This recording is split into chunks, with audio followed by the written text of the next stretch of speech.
Un PDG millionnaire a déclaré « Dieu n'existe pas », mais Jésus-Christ lui a répondu en personne. Les vents d'hiver hurlaient contre la couronne de verre de la Tour du Bois, 78 étages au-dessus de Paris, un lieu bâti par l'ambition démesurée, l'arrogance glaciale et un homme qui croyait ne rien devoir au ciel. Depuis l'héliport privé sur le toit, Nicolas Dubois, le milliardaire du BTP le plus craint et le plus envié de France, contemplait une ville qui scintillait à ses pieds, un royaume de lumière façonné juste pour lui. Les flashs des appareils photo crépitaient sans interruption, les journalistes criaient des questions inaudibles, et pourtant, derrière chaque objectif, la même phrase se propageait comme une traînée de poudre à travers le pays. Si Dieu était réel, lança Nicolas avec un rictus qui n'atteignit jamais la froideur de ses yeux gris acier. Il ne perdrait pas son temps avec des gens qui refusent de bâtir leur propre destin. Dieu n'existe pas. Le succès, mon succès, est le seul miracle dont j'ai besoin. La foule de journalistes et d'investisseurs rit nerveusement. Son conseil d'administration applaudit avec une ferveur calculée. Les actionnaires hochèrent la tête, feignant de ne pas sentir que l'air s'était soudainement raréfié. Mais tout le monde ne célébrait pas sa proclamation. À l'arrière de la scène, son assistante de longue date, Monique Durand, 62 ans, baissa les yeux, non pas en jugement, mais avec une profonde tristesse. Elle l'avait vu s'élever. Elle l'avait regardé se durcir, et elle savait que quelque chose en lui se fissurait bien avant que le monde ne le remarque. De l'autre côté du toit, un jeune caméraman se figea en plein enregistrement. Sa grand-mère priait pour cet homme chaque soir, sa poitrine se serra. Pourquoi quelqu'un de si béni pouvait-il cracher sur le Dieu même qui le maintenait en vie? En bas, dans la rue, un ancien combattant sans abri appuyé sur des béquilles leva les yeux vers la retransmission sur la vitrine d'un magasin. « Fais attention, mon garçon », murmura-t-il entre ses lèvres sèches, l'orgueil est le plus haut étage avant la chute. À l'intérieur du bâtiment, l'opérateur de l'ascenseur, qui gardait toujours une Bible usée dans la poche de sa veste, chuchota « Seigneur, ne laissez pas cet homme se détruire ». La ville avait entendu la vantardise de Nicolas. Le ciel l'avait entendu plus forte encore. Ce que personne ne savait, ni les cadres qui l'acclamaient ni les rares silencieux dont le cœur tremblait, c'est que Nicolas Dubois ne quitterait pas ce toit en étant le même homme. Ces mots n'étaient pas une fin, mais une invitation. Ils étaient l'étincelle finale d'une allumette qu'il frottait depuis son enfance. Le moment où le ciel décida d'intervenir, car quelque part au-delà des gratte-ciel, au-delà des nuages d'orage qui s'amoncelaient au-dessus de la Seine, un autre regard observait l'arrogance de Nicolas. Un regard ancien, doux et affligé. Un regard qui avait vu des rois s'élever et tomber, des âmes errer et revenir. Un regard qui allait bientôt se poser directement dans celui de Nicolas, sur une autoroute sombre et déserte où l'argent, le succès et l'orgueil ne signifiaient absolument rien. Et en moins de 24 heures, le milliardaire qui se moquait de Dieu se retrouverait face à Jésus-Christ lui-même. Non pas dans une église, ni dans un rêve, mais dans les débris tordus de son propre empire, là où le ciel répondit enfin à un homme qui jurait qu'il n'existait pas. Nicolas Dubois ne se contentait pas de dominer l'horizon de Paris, il le possédait. De la Défense aux Batignolles, des appartements de luxe au super-tour d'1 milliard d'euros, chaque poutre d'acier semblait murmurer son nom.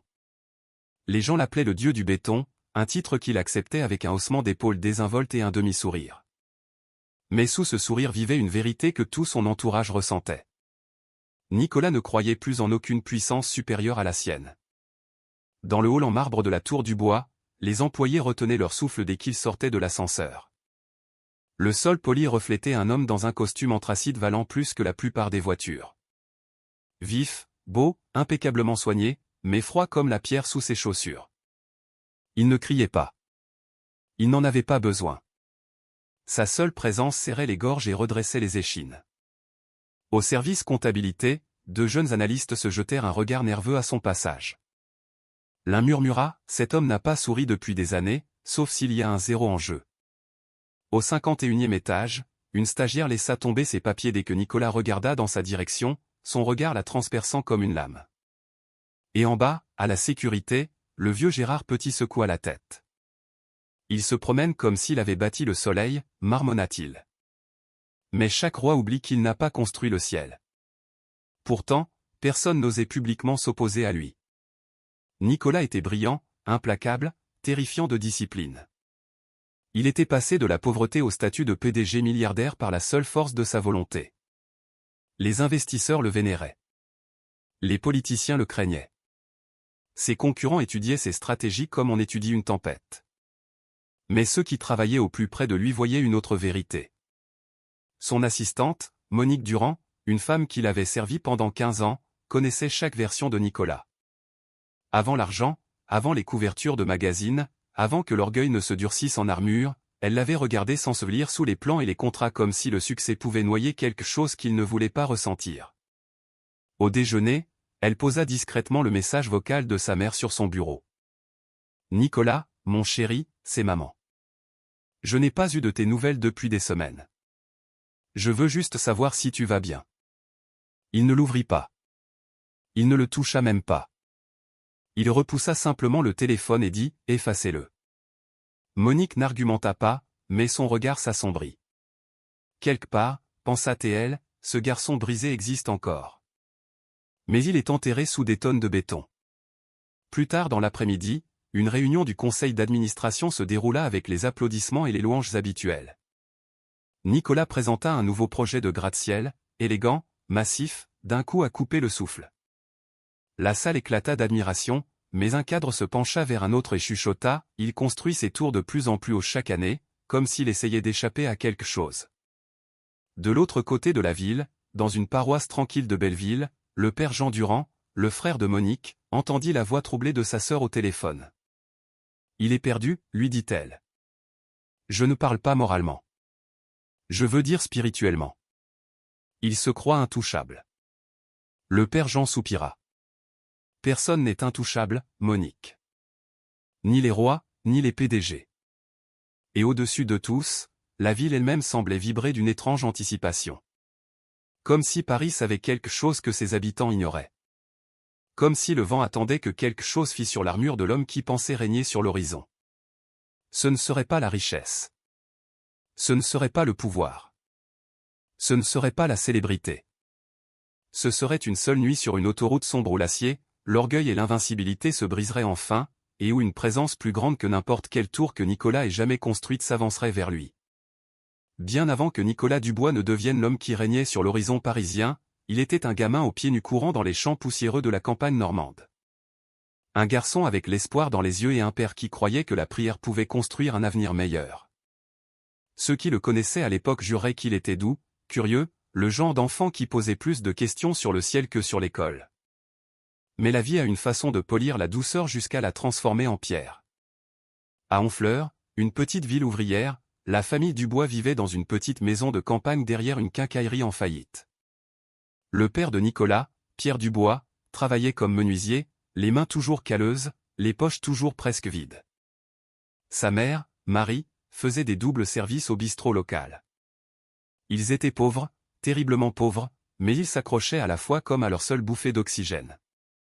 Pierre ne terminait jamais une seule nuit sans s'agenouiller au pied du lit, murmurant « Seigneur, protège mon garçon. Donne-lui une vie meilleure que la mienne. » Et le petit Nicolas grimpait à côté de lui, s'agenouillant aussi, les yeux fermés très fort. À l'époque, il croyait chaque mot. Mais le monde a une manière cruelle de tester la foi. Quand Nicolas eut 17 ans, la maison sentait toujours le médicament et la peur. Le cœur de Pierre lâchait. Le médecin parlait d'une bombe à retardement. Et sans le traitement coûteux que la famille ne pouvait pas se permettre, le compte à rebours était impitoyable. Les voisins se souviennent encore de Nicolas assis sur les marches du perron, serrant le vieux marteau de son père, fixant le ciel avec des larmes qu'il refusait de laisser couler. Une nuit, Pierre s'effondra sur le sol du salon. Marie cria à l'aide, priant plus fort qu'elle ne l'avait jamais fait. Nicolas s'agenouilla à côté de son père, agrippant sa chemise, hurlant « Papa! Papa, reste avec moi !» Mais l'ambulance arriva trop tard. Ou peut-être que la pauvreté était arrivée trop tôt. Les funérailles furent modestes, mais bondées de gens que Pierre avait aidés gratuitement. Des familles pour qui il avait construit des étagères, des voisins dont il avait réparé les clôtures cassées sans demander un sou. Ils pleuraient comme s'ils avaient perdu un frère. Nicolas pleurait comme s'il avait perdu le monde. Puis cela arriva. Le moment qui changea la trajectoire de toute sa vie. Debout devant le cercueil, les poings tremblants, il murmura entre ses dents serrées, « Si Dieu est réel, il ne laisserait pas les hommes bons mourir en le suppliant. » Sa mère essaya de le serrer dans ses bras, mais il se dégagea. Le curé tenta de lui apporter du réconfort, mais les yeux de Nicolas brûlaient d'un sentiment nouveau. Pas le chagrin, mais la trahison. Les gens du village se souviennent encore de l'avoir vu sortir de l'église en trombe, donnant un coup de pied si fort dans les graviers qu'ils volèrent comme des étincelles. Une voisine, Madame Lefebvre, regarda depuis son porche et murmura « Le cœur de ce garçon vient de se briser d'une manière que la prière ne peut pas réparer. » Mais elle avait tort. La prière aurait pu. Mais Nicolas ne pria plus jamais. Au lieu de cela, il enterra sa Bible dans une vieille boîte à chaussures derrière la remise. À sa place, il prit un plan, son premier, et se jura, plus de miracles. Plus d'attente du ciel. Je construirai tout de mes propres mains.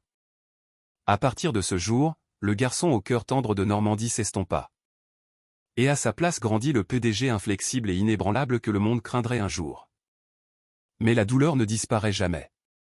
Elle ne fait que dormir.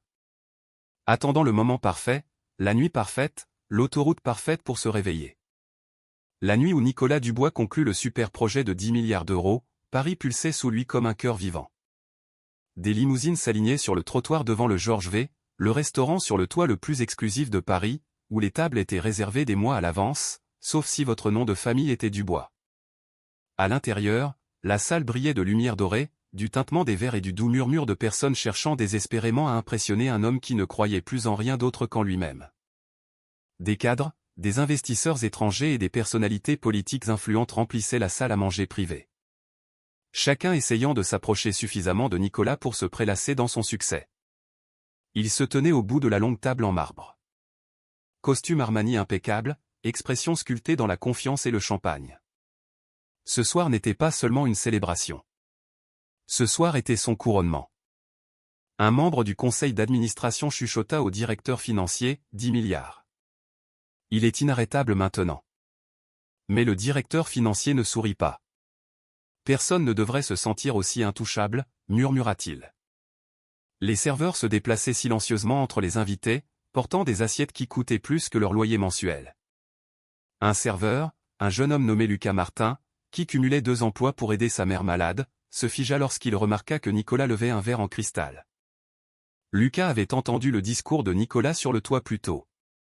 Il avait ressenti une piqûre qu'il ne pouvait expliquer. Nicolas tapa sur son verre. La salle devint silencieuse.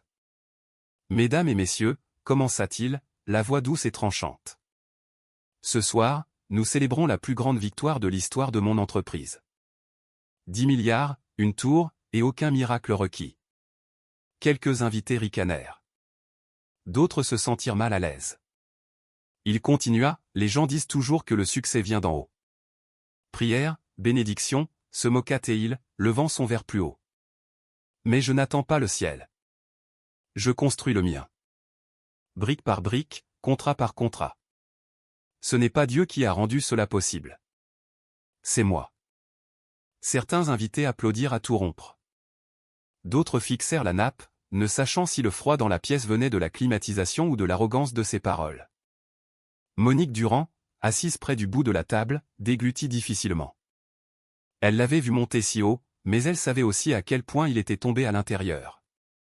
Elle chuchota à la femme à côté d'elle, « Il pense que c'est de la force, mais ce n'est que de la peur dans un costume. » En face d'elle, un investisseur vieillissant se pencha vers sa femme. « Il met Dieu au défi de répondre, » chuchota-t-il. Ça ne finit jamais bien. Mais Nicolas ne vit rien de tout cela. Il ne vit pas le malaise, le chagrin, les prières silencieuses qui se formaient dans l'esprit des gens qui croyaient encore. Il ne voyait que l'admiration, le pouvoir, la validation. Il but la dernière gorgée de sa boisson, la savourant comme la victoire elle-même. La soirée devint plus bruyante, plus de vin, des rires plus forts, des vantardises plus grandes. Nicolas raconta l'histoire de son ascension de la pauvreté à l'empire, omettant chaque détail qui faisait mal. La salle rugissait à chaque blague, mais Lucas, le jeune serveur, continuait de le regarder avec quelque chose qui ressemblait presque à de la pitié. Lorsque Nicolas sortit sur le balcon du toit surplombant la ville qu'il prétendait posséder, le vent souleva ses cheveux. Il murmura à l'horizon, « Pas de Dieu, pas de destin, seulement moi. » Loin en dessous, dans le pouls agité des rues de Paris, une tempête s'avançait tranquillement vers l'horizon. Personne à la célébration ne le savait encore, mais c'était la dernière nuit où Nicolas Dubois se tiendrait au sommet du monde qu'il avait construit.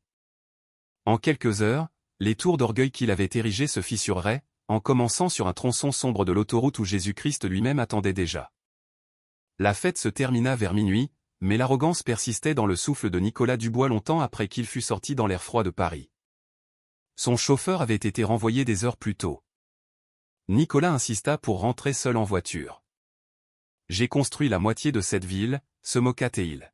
« Je peux bien gérer une autoroute de 20 km. » Le voiturier hésita en lui tendant les clés de son 4x4 Mercedes noir. « Monsieur, êtes-vous sûr que ça va ?» Nicolas le congédia d'un geste de la main. « Je vais bien. » Retournez garer des Twingo. Le SUV rugit, les phares fendant la nuit alors que Nicolas s'éloignait. Derrière lui, le scintillement de Paris s'estompa pour laisser place à une portion de route tranquille menant vers l'autoroute A6, où le vent devint plus froid et le ciel plus sombre que les lumières de la ville ne le permettaient jamais. À l'intérieur de la voiture, Nicolas desserra sa cravate et sourit à son reflet dans le rétroviseur. 10 milliards, marmonna-t-il. Pas mal pour un homme sans Dieu. Mais alors qu'il s'engageait sur l'autoroute, le rire mourut. La route était inhabituellement vide, un long ruban d'asphalte avalé par les ombres.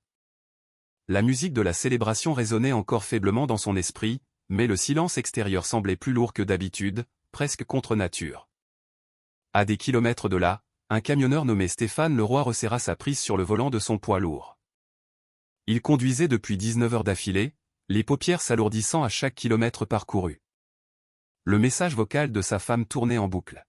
« Rentre en toute sécurité, chérie. Les enfants te manquent. » Il cligna des yeux, luttant contre le sommeil. Puis il dériva, juste d'un centimètre, dans la mauvaise voie. Sur l'autoroute, le Mercedes de Nicolas filait, traversant des nappes de brouillard qui roulaient sur la chaussée comme des fantômes. Il augmenta le volume de la radio. Rien. Des grésillements, comme si le monde lui-même retenait son souffle. À 23h52, l'impossible se produisit en moins de 2 secondes. Le poids lourd de Stéphane vira complètement dans la voie de Nicolas. Nicolas leva les yeux juste à temps pour voir des phares aveuglants foncer sur lui. Le métal hurla. Les pneus crissèrent. Le SUV fit une embardée violente. L'impact fut brutal. Le 4x4 se retourna une fois, 2 fois, une 3e fois. Le verre explosa comme des éclats d'obus dans la nuit. Lorsque le monde cessa enfin de tourner, le SUV gisait sur le toit sur le bas-côté de la 6, presque entièrement aplati. Le klaxon retentissait faiblement, coincé quelque part dans l'avant déchiqueté. De la vapeur sifflait à travers la carcasse tordue, se mêlant à l'odeur d'essence. Stéphane Leroy sortit en titubant de son camion, les mains tremblantes, murmurant « Ô Seigneur, s'il vous plaît, faites que la personne à l'intérieur soit en vie. » À l'intérieur de l'épave, Nicolas était coincé. Le métal s'enfonçait dans ses côtes comme un étau, sa jambe était prise au piège, sa poitrine s'affaissait à chaque respiration. Il essaya de crier, mais seul un murmure rauque s'échappa. Le fier milliardaire, l'homme qui s'était moqué de Dieu quelques heures plus tôt, était réduit à l'impuissance en quelques secondes. Sur l'autoroute déserte, aucune voiture ne passait, pas de sirène, pas d'aide. Seulement la voix faible et brisée de Nicolas, « Quelqu'un, aidez-moi !» À des kilomètres de là, Monique Durand se réveilla en sursaut dans son lit, le cœur battant à tout rompre pour des raisons qu'elle ne pouvait expliquer. Elle murmura une prière qu'elle n'avait pas faite depuis des années. « Seigneur, ne le laissez pas mourir comme ça. » Et là-bas, sur ce sombre tronçon de la 6, le vent changea, comme si quelque chose ou quelqu'un avait commencé à marcher vers le SUV brisé. Quelque chose qui n'était lié ni par la distance, ni par le temps, ni par l'orgueil d'un homme qui pensait dominer le monde. Le moment était enfin venu. Le Mercedes défonçait sifflait comme une bête mourante. De la vapeur s'enroulait dans l'air froid de la nuit, comme si l'autoroute elle-même exhalait son chagrin. À l'intérieur, Nicolas Dubois était suspendu la tête en bas, du sang coulant de son front, s'accumulant sur le verre brisé en dessous de lui. La ceinture de sécurité lui cisaillait la poitrine si profondément qu'il avait l'impression qu'un poing lui écrasait les poumons de l'intérieur. Pour la première fois depuis des décennies, l'homme qui croyait tout contrôler ne pouvait plus bouger d'un centimètre. Il essaya la portière. Elle ne bougea pas. Il essaya de déplacer son poids. Une décharge de douleur lui traversa les côtes, assez vive pour lui couper le souffle. Quelque part au loin, le faible moteur du camion accidenté grogna. Le chauffeur, Stéphane Leroy, était inconscient, affalé sur son volant. Aucun autre phare n'apparut à l'horizon. L'autoroute était une veine silencieuse et morte dans l'obscurité. La voix de Nicolas se brisa. À l'aide. Quelqu'un. Son téléphone gisait à 3 mètres de là dans la terre, l'écran brillant faiblement, vibrant d'appels manqués auxquels il ne répondrait jamais. Sa poitrine se serra. Chaque inspiration était comme essayer de respirer à travers une paille. La panique lui griffa la gorge. Il n'était pas habitué à ce sentiment. L'impuissance, la dépendance, la peur. Dans les salles de conseil de Paris, il était inarrêtable. Sur les couvertures de magazines, il était inébranlable. Dans les interviews télévisées, il était incassable. Mais ici, sur ce sombre tronçon de la 6, la vérité s'abattit sur lui comme un linceul. Il n'était qu'un homme. Un homme fragile et saignant, sans plus aucun pouvoir pour se sauver. Une rafale de vent souffla à travers la vitre brisée, froide comme la glace, faisant bruisser les fragments de paperasse éparpillés sur l'asphalte. Le silence l'oppressait comme un poids. Un instant, il pensa à sa mère, Marie, assise seule dans sa petite maison, priant toujours pour un fils qui ne priait jamais pour lui-même. Il pensa à son père, Pierre Dubois, qui s'agenouillait à son chevet chaque nuit, murmurant « Seigneur, protège mon garçon ». Il n'avait pas pensé à ses prières depuis des années. Il les avait enterrées sous l'argent, l'acier, les gratte-ciel et l'orgueil. Maintenant, avec du sang coulant dans ses yeux et l'obscurité envahissant sa vision, Nicolas faisait face à un mur qu'il ne pouvait pas escalader. Et quelque chose en lui se brisa. À peine conscient, respirant à peine, il murmura une phrase qu'il n'aurait jamais imaginé prononcer. « Dieu, si tu es réel, aide-moi. » Les mots se désagrégèrent dès qu'ils quittèrent sa bouche, tremblant entre l'agonie et l'incrédulité. Ce n'était pas éloquent. Ce n'était pas répété. C'était primal, désespéré, arraché directement d'une partie de lui qu'il pensait avoir enterrée pour toujours. Puis le monde devint immobile. Le vent cessa. Le silence s'approfondit. Même le klaxon coincé contre le volant écrasé finit par mourir. Le cœur de Nicolas battait dans ses oreilles. Il attendit un miracle, un signe, n'importe quoi. Rien ne vint. Il laissa échapper un rire amer et brisé qui se dissolut en un sanglot. Bien sûr, personne n'écoute. Il ferma les yeux, le souffle tremblant, sentant ses forces s'échapper comme de l'eau entre ses doigts. Mais alors, sans avertissement, l'air changea. La température bascula. Une présence si lourde et pourtant si incroyablement douce s'installa sur l'épave. Les yeux de Nicolas s'ouvrirent en grand. À travers la fenêtre brisée, au loin sur l'autoroute déserte, une faible lueur blanche commença à apparaître. Pas des phares, pas des lampadaires, autre chose, quelqu'un. Et sans le savoir, Nicolas Dubois venait de faire sa première vraie prière en 29 ans. Une prière que le ciel avait déjà commencé à exaucer. La lueur sur l'autoroute n'était pas le blanc vif de phares venant en sens inverse, ni les couleurs clignotantes des véhicules d'urgence. Elle était plus douce, chaude, presque vivante, se propageant lentement sur l'asphalte comme une aube arrivant trop tôt. Nicolas Dubois cligna des yeux à travers le sang, convaincu que l'impact lui avait brouillé l'esprit. Mais la lumière ne s'estompa pas. Elle grandit. Elle bougea. Et puis elle prit forme. Une silhouette solitaire sortit de la brume, calme, stable, pieds nus, marchant directement au milieu de la 6, comme si la nuit elle-même s'écartait pour lui faire place. Sa robe, simple et pâle, chatoyait faiblement sous le clair de lune brisée. De longs cheveux sombres effleuraient ses épaules. Ses pas étaient silencieux, et d'une manière ou d'une autre, l'air lui-même s'inclinait autour de lui. À 5 kilomètres de là, un agent d'entretien de l'autoroute nommé Patrick Bernard ajustait des cônes près d'une bretelle de sortie quand il se figea en plein mouvement. Une chaleur étrange l'envahit, si soudaine et paisible qu'il faillit laisser tomber sa lampe de poche. Il ne savait pas pourquoi, mais il murmura, quelqu'un de sain et proche. Près de l'épave, le cœur de Nicolas martelait contre la carcasse écrasée, hurlant pour plus d'espace. Sa vision se brouilla, sa respiration saccadée et superficielle. À l'aide. Croassa-t-il. S'il vous plaît, quelqu'un. La silhouette se rapprocha. À 20 mètres, Nicolas plissa les yeux plus fort. À 10 mètres, le tremblement dans sa poitrine passa de la peur à quelque chose de plus profond, de plus ancien. À 5 mètres, il vit son visage, et tout en lui se défit. Les yeux de l'homme ne semblaient ni jeunes ni vieux. Ils semblaient éternels, remplis d'un amour plus profond que les océans et d'une tristesse plus vieille que les montagnes. Il portait le poids de chaque prière que Nicolas avait ignorée et de chaque supplique que son père avait murmurée au bord d'un lit usé. Quand l'homme atteignit enfin la vitre brisée, il se pencha. Le verre craqua doucement sous ses pieds. Pourtant, il ne semblait pas blessé. Pas même la poussière ne s'accrochait à lui. Nicolas haleta, la voix brisée. « Qui êtes-vous » L'homme ne répondit pas immédiatement. Il regarda simplement le milliardaire, l'homme coincé sous l'acier et l'orgueil, et son regard portait à la fois la vérité et la tendresse. Quand il parla enfin, ses mots vibrèrent à travers l'épave, à travers les os de Nicolas, à travers la nuit elle-même. « Pourquoi m'appelles-tu maintenant, Nicolas, alors que tu as passé ta vie à dire que je n'existe pas » La voix n'était pas forte. Elle n'en avait pas besoin. Elle résonnait comme un souvenir que Nicolas avait oublié se rappeler.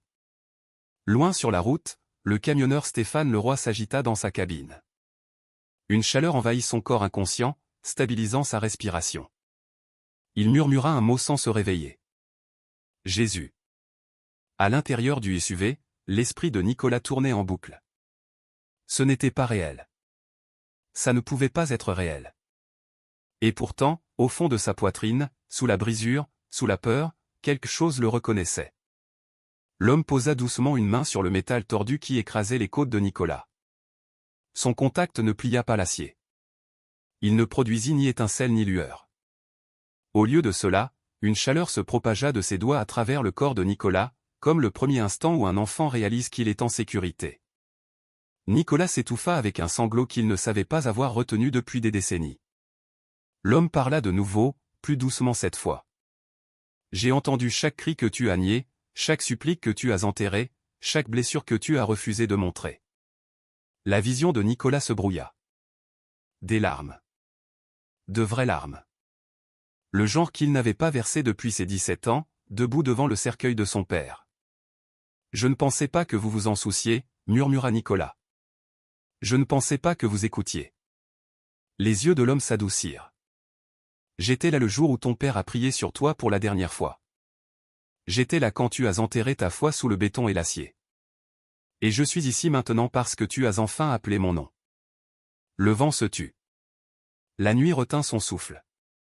Et Nicolas Dubois, roi de l'horizon parisien, maître du fer et du verre, regarda dans les yeux de Jésus-Christ et sentit toute sa vie basculer vers une vérité qu'il avait passé des années à fuir. Pour la première fois, il ne voyait pas un mythe. Il ne voyait pas une histoire. Il ne voyait pas un symbole. Il voyait celui qui ne l'avait jamais quitté. Celui qui marchait vers lui bien avant qu'il ne pense à demander de l'aide. Celui qui était venu ce soir non pas pour punir, mais pour sauver. Et l'autoroute, solitaire, brisée, oubliée, devint une terre sainte. L'air autour de l'épave devint anormalement calme, comme si toute l'autoroute retenait son souffle. Jésus-Christ s'agenouilla à côté du SUV écrasé, sa robe effleurant des éclats de verre qui, étrangement, ne le touchaient jamais. Nicolas Dubois gisait, suspendu dans le métal tordu, la poitrine serrée, la respiration courte, mais soudain conscient de quelque chose de plus profond que la douleur, quelque chose d'ancien qui s'agitait en lui. Jésus posa sa main doucement sur l'acier qui pressait les côtes de Nicolas. La chaleur qui se propagea dans le corps de Nicolas n'était pas physique. C'était quelque chose de plus ancien que la mémoire, quelque chose qu'il ne pouvait nommer, mais qu'il désirait désespérément. Pourquoi ? Pourquoi êtes-vous ici ? Murmura Nicolas, la voix brisée. Jésus ne répondit pas immédiatement. Il le regarda, non pas les contusions, non pas le sang, non pas la brisure. Il regarda l'âme en dessous. « Parce que tu m'as enfin parlé, dit-il doucement. Pour la première fois depuis que tu as 17 ans. » Le souffle de Nicolas se coupa. « Comment ? Comment saviez-vous ? » Jésus continua, sa voix comme de l'eau calme sur la pierre. « La nuit où ton père est mort, tu m'as demandé pourquoi je ne l'avais pas sauvé. »« Parce que vous ne l'avez pas fait, » répliqua Nicolas, une soudaine vague de colère montant à travers la peur. Il priait tous les soirs. Il vous a supplié de l'aider. Et il est quand même mort sur le sol de ce salon. Le silence retomba, ni froid, ni vide. Juste patient. Les yeux de Jésus contenaient une tristesse si profonde qu'elle fit trembler Nicolas. « Ton père n'a pas perdu, dit Jésus doucement. Il est rentré à la maison, auprès de moi. » La voix de Nicolas se brisa. Il a souffert. Nous avons eu faim. Ma mère a travaillé jusqu'à l'épuisement. J'ai tout porté seul. Où étiez-vous alors? Jésus se pencha plus près. À tes côtés. Nicolas secoua violemment la tête, des larmes traçant des sillons dans la saleté sur son visage. Non. Non, vous n'y étiez pas. Je suis sorti de cette maison par moi-même. J'ai tout construit seul. Jésus l'étudia avec une compassion infinie. Tu as construit des tours pour oublier ta douleur. Tu as accumulé des richesses pour enterrer tes blessures. Tu as bâti un royaume parce que tu pensais que l'amour t'avait abandonné. Un sanglot s'échappa de la gorge de Nicolas. Jésus continua, sa voix ferme mais remplie de miséricorde. Les prières de ton père n'ont pas échoué. Elles t'ont amené ici, à cette nuit, à ce moment, à moi. La poitrine de Nicolas se serra, non pas à cause de la blessure, mais à cause de décennies de murs qui s'effondraient. Qu'est-ce que vous voulez de moi? Chuchota Théil. Jésus secoua lentement la tête. Rien. Une autre pause. Mais je veux quelque chose pour toi. Nicolas déglutit difficilement. Qu'est-ce que c'est? La paix. Le mot résonna en lui comme une cloche. La main de Jésus se déplaça du métal à la poitrine de Nicolas, juste au-dessus de son cœur. La chaleur s'intensifia, presque insupportable mais guérisseuse. Nicolas sentit des souvenirs l'envahir. Le rire de son père, les prières de sa mère, les couchers de soleil poussiéreux de Normandie qu'il avait essayé d'oublier. Et en dessous de tout cela, une vérité qu'il avait enterrée si profondément qu'elle avait failli mourir. Il n'avait jamais cessé de vouloir Dieu. Il avait seulement cessé de croire que Dieu le voulait. La voix de Jésus s'adoucit, chaude comme un lever de soleil.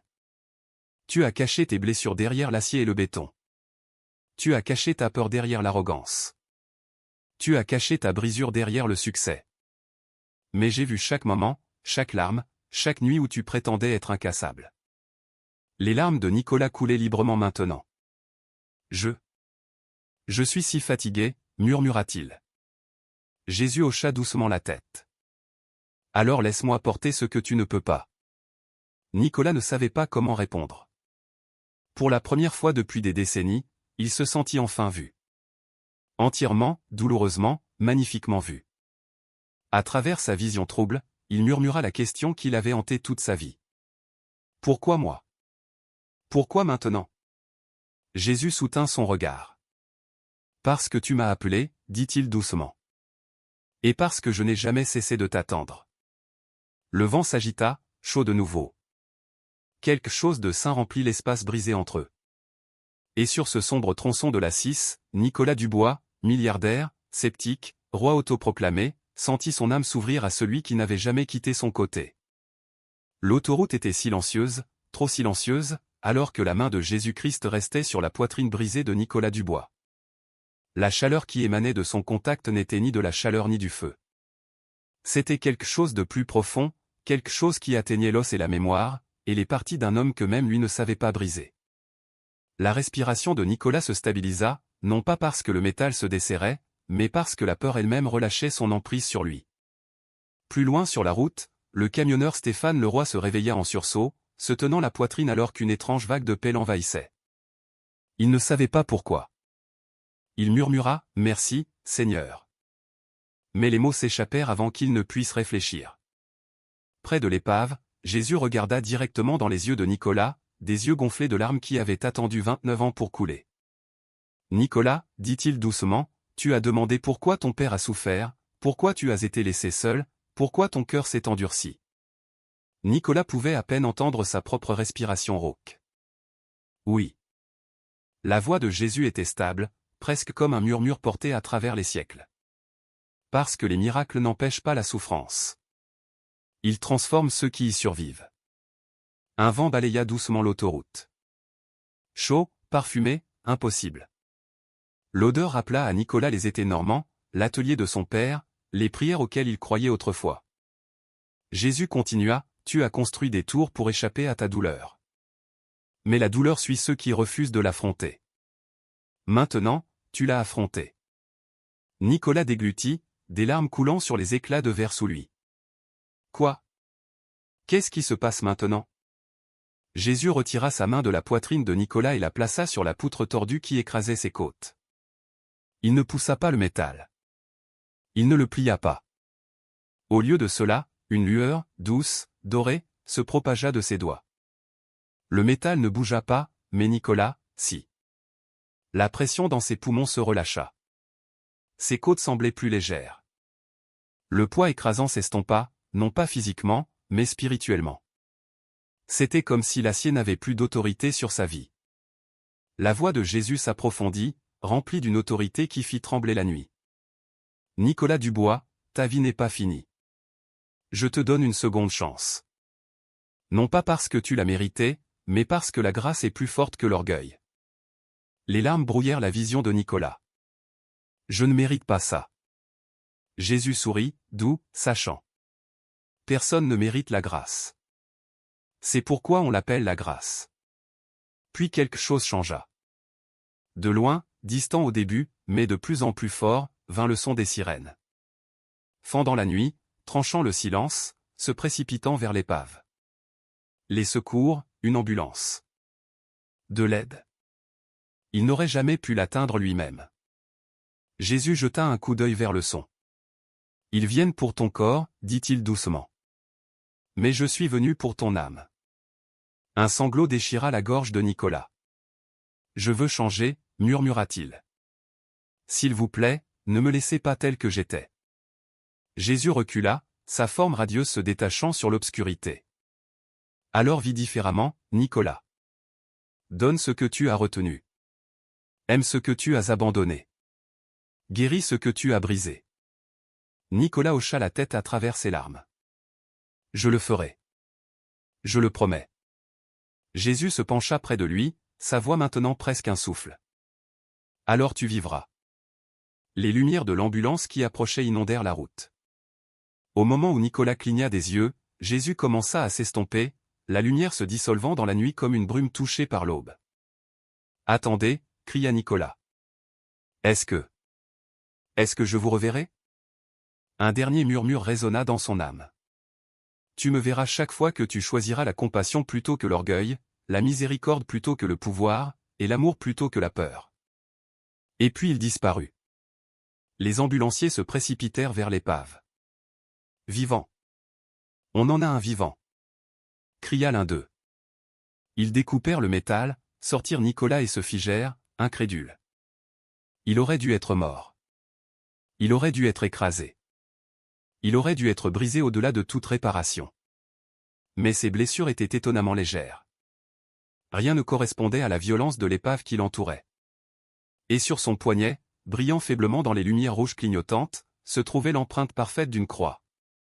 Ni brûlée, ni meurtrie, mais marquée comme si elle avait été placée là par la lumière elle-même. Nicolas la fixa, la poitrine tremblante de respect. Pour la première fois de sa vie, il ne se sentait pas comme un dieu. Il se sentait sauvé. La première chose que Nicolas Dubois sentit en reprenant conscience fut la lumière, chaude, presque dorée, pressant doucement contre ses paupières. Le bip d'un moniteur cardiaque emplissait la pièce à intervalles lents et réguliers. Les draps sentaient l'antiseptique. Ses côtes lui faisaient mal, mais la douleur écrasante de l'autoroute avait disparu. Il ouvrit les yeux. Un plafond d'hôpital lui faisait face. Pendant plusieurs secondes, il ne comprit pas où il était. Puis la nuit sur la 6 revint en un éclair, le métal se tordant, les phares du camion, son propre murmure désespéré. « Dieu, si tu es réel, aide-moi. » Et puis, Jésus, la main sur sa poitrine, la chaleur, la voix, la croix. Il toucha instinctivement son poignet. La marque était toujours là. Claire. Impossible. Indéniable. Un léger hoquet à sa droite rompit son état de transe. Assise sur une chaise en plastique bon marché, enveloppée dans un pull d'occasion, se trouvait Marie Dubois, sa mère. Ses cheveux étaient plus fins maintenant, son dos voûté par des années de dur labeur, et ses yeux rouges, gonflés, épuisés, le regardaient avec l'espoir fragile que seule une mère peut avoir. « Oh, Nicolas » murmura-t-elle, les mains tremblantes en se levant. « Dieu merci. Dieu merci, tu es réveillé. » Mais Nicolas ne se sentait ni comme un titan, ni comme un PDG, ni comme un roi des gratte-ciel. Il se sentait comme un fils parti bien trop longtemps. « Maman. » Sa voix se brisa. Il n'avait pas prononcé ce mot avec douceur depuis son adolescence. Elle se précipita vers lui, lui serrant la main comme si c'était la dernière bouée de sauvetage qu'elle avait.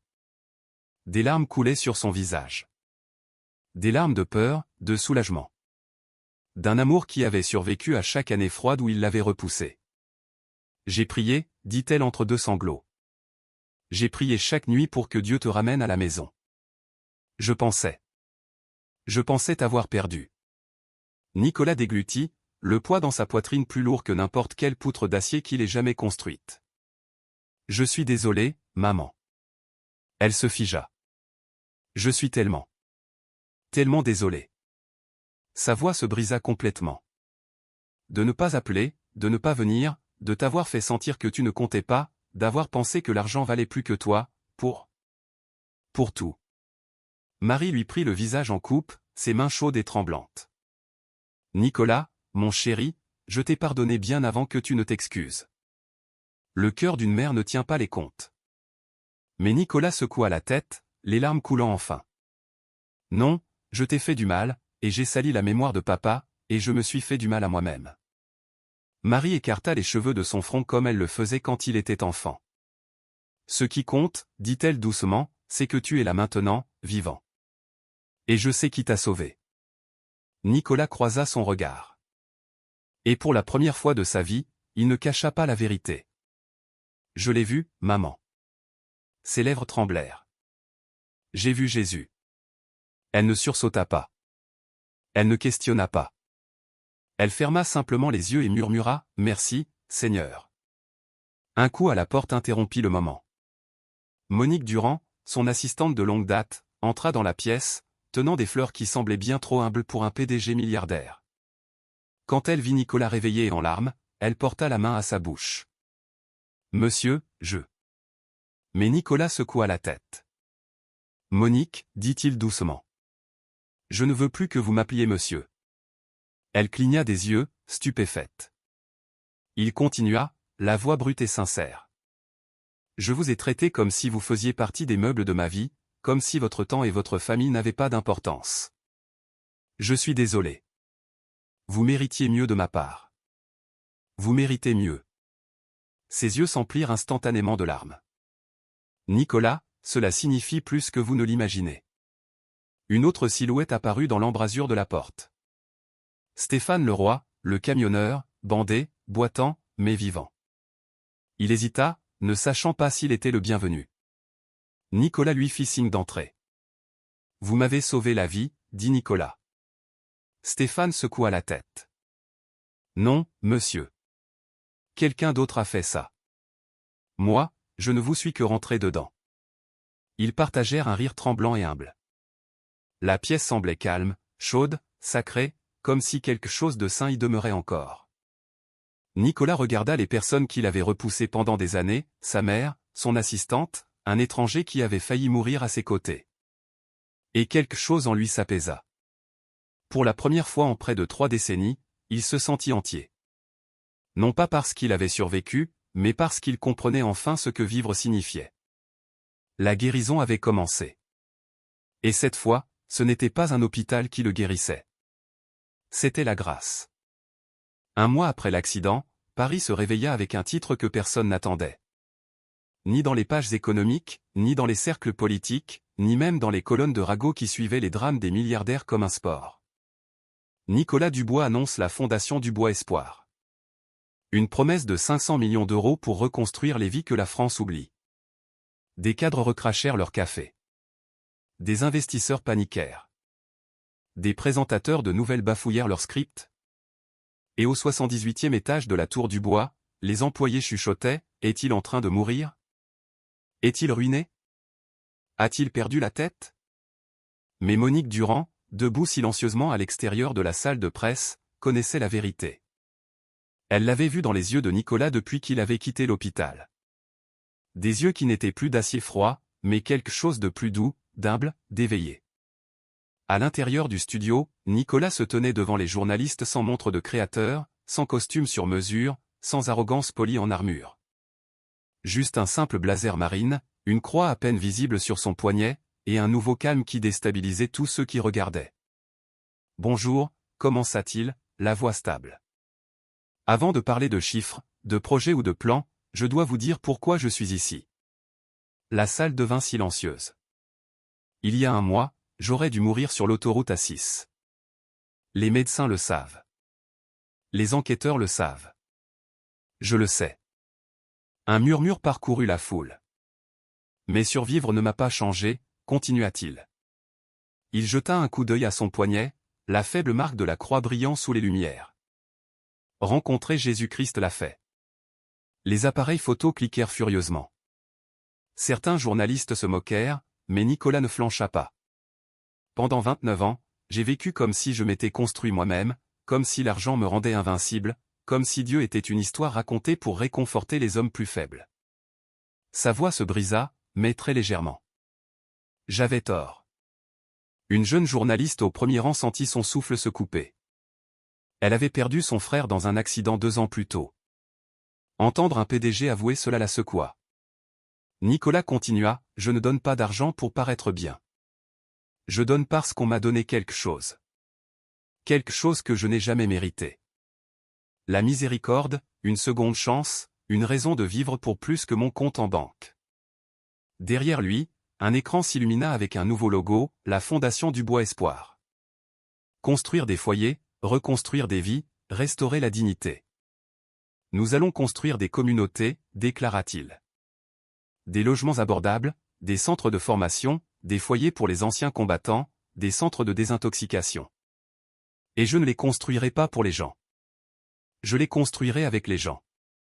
Un ouvrier du bâtiment qui regardait depuis un bar de Saint-Denis murmura, « Mec, je n'aurais jamais cru entendre Nicolas Dubois parler comme ça. » Une mère célibataire à Rouen s'essuya les yeux. Quelqu'un nous voit enfin. Un sans-abri ancien combattant sous un pont à Lyon marmonna, « Seigneur, est-ce que c'est réel ?» Nicolas passa à la diapositive suivante. Des photographies de quartiers délabrés, de foyers d'accueil surpeuplés, d'anciens combattants dormant sur des cartons, de mères veuves choisissant entre le loyer et la nourriture. Ce sont les gens que j'ai ignorés, dit-il doucement. J'ai construit des tours qui atteignaient les nuages pendant que des familles en bas dormaient dans l'ombre. Un long silence suivit avant qu'il ne lève le regard. Plus jamais. Il annonça le premier projet, le Foyer Espoir, une communauté de 120 logements pour les familles en difficulté en Normandie. Puis l'Académie des métiers Pierre Dubois, nommée d'après son père, enseignant la menuiserie, la plomberie, l'électricité, de vrais métiers, de vrais emplois, une vraie dignité. Au fond de la salle, Marie Dubois pressa sa main sur son cœur, les larmes coulant. Entendre le nom de son mari prononcé avec honneur à nouveau la fit presque tomber à genoux. Nicolas n'avait pas fini. Il promit un fonds de bourse pour les enfants d'ouvriers du bâtiment, un partenariat avec des églises et des associations à but non lucratif dans tout le pays, des programmes pour la désintoxication, la précarité alimentaire et le soutien à la réinsertion des anciens détenus. Et puis il termina avec des mots que personne n'attendait de l'homme autrefois couronné roi du béton. Le succès a bâti mon empire, mais la compassion bâtira mon héritage. Mes tours disparaîtront. Mon nom sera oublié. Mais chaque vie reconstruite, chacune d'elles est éternelle. C'est le travail pour lequel Jésus m'a sauvé. Un instant, personne ne bougea. Personne ne respira. Puis des applaudissements éclatèrent. Pas polis, pas forcés, bruts, émotionnels, montant comme une vague. Les commentateurs de télévision se bousculèrent pour réagir. Certains le qualifièrent de délirant. D'autres, d'inspiré. Mais à travers le pays, dans les salons, les foyers, les ateliers de réparation, les relais routiers, les Français ordinaires sentirent l'espoir renaître. Nicolas Dubois quitta la scène non pas en roi, mais en serviteur. Non pas des actionnaires, non pas de son ego, mais du Dieu qu'il avait rencontré sur une autoroute sombre et avait redessiné le plan de sa vie. Une nouvelle fondation avait été posée, et celle-ci était bâtie sur la grâce. Des années passèrent, mais la nuit sur la 6 ne s'estompa jamais.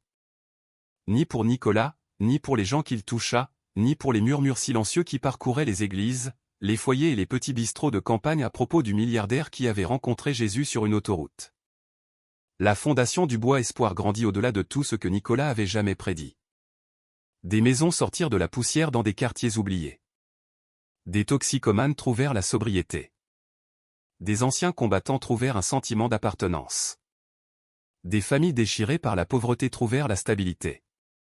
Et à chaque cérémonie d'inauguration, à chaque coupe de ruban, Nicolas répétait toujours les mêmes mots, « Ce n'est pas moi qui ai construit ça. C'est la grâce ».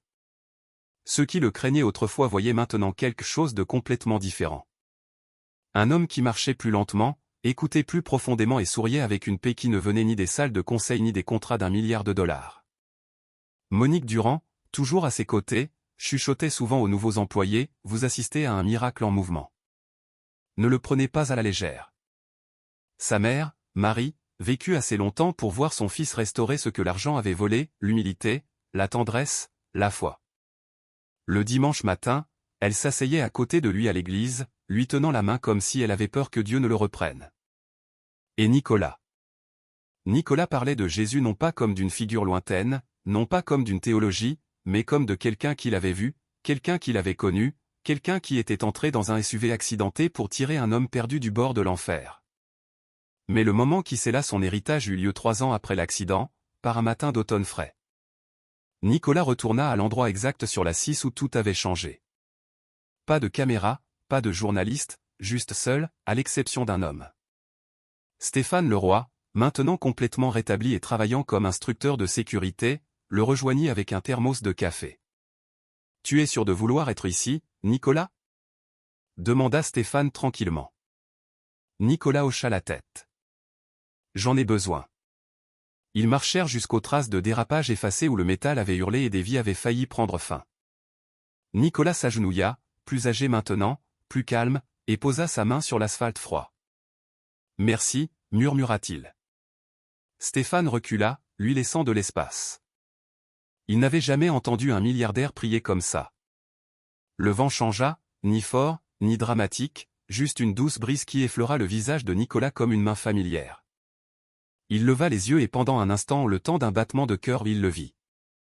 Non pas en pleine forme, non pas avec une gloire aveuglante, mais dans un scintillement de lumière chaude au bord de l'autoroute, se tenant comme il l'avait fait cette nuit-là. Silencieux, stable, aimant. Jésus ne parla pas. Il n'en avait pas besoin. Sa présence disait tout. Je ne t'ai jamais oublié. Je ne t'ai jamais quitté. Et je ne le ferai jamais. Nicolas cligna des yeux et la silhouette s'estompa avec la lumière du soleil. Mais la paix demeura, s'installant profondément dans ses os comme une dernière et douce bénédiction. Stéphane s'approcha lentement. « Tout va bien » Nicolas expira, les yeux brillants. Plus que bien. Ils retournèrent vers la ville, vers de nouveaux projets, de nouvelles vies, une nouvelle grâce. Mais alors que l'horizon se dessinait au loin, Nicolas réalisa quelque chose de profond. Il ne voyait plus les gratte-ciel qu'il avait construits pour prouver qu'il n'avait pas besoin de Dieu. Il voyait une mission, un appel, un rappel de la nuit où Jésus s'était avancé sur la route pour un homme qu'il avait oublié, mais que lui n'avait jamais oublié une seule fois. Et partout où Nicolas allait, parlant dans les églises, construisant dans les villes pauvres, réconfortant les familles brisées, il terminait chaque histoire avec la même vérité finale. Si vous vous sentez perdu, si vous vous sentez indigne, si vous pensez avoir trop repoussé Dieu, vous vous trompez. J'étais un homme qui maudissait le ciel, mais Jésus est venu pour moi quand même. Il ne m'a jamais oublié, et il ne vous a pas oublié non plus. Le monde se souvint de Nicolas Dubois comme d'un milliardaire devenu bâtisseur d'espoir, mais le ciel se souvint de lui comme de quelque chose de bien plus profond, un fils qui était enfin rentré à la maison. Si cette histoire a touché votre cœur, ne serait-ce qu'un instant, prenez une seconde pour aimer la vidéo et vous abonner à Histoire de Grâce. Votre abonnement est une graine d'espoir qui nous aide à partager plus de miracles, plus de guérisons et plus de foi avec ceux qui en ont le plus besoin. Restez avec nous, car les miracles ne s'arrêtent pas ici.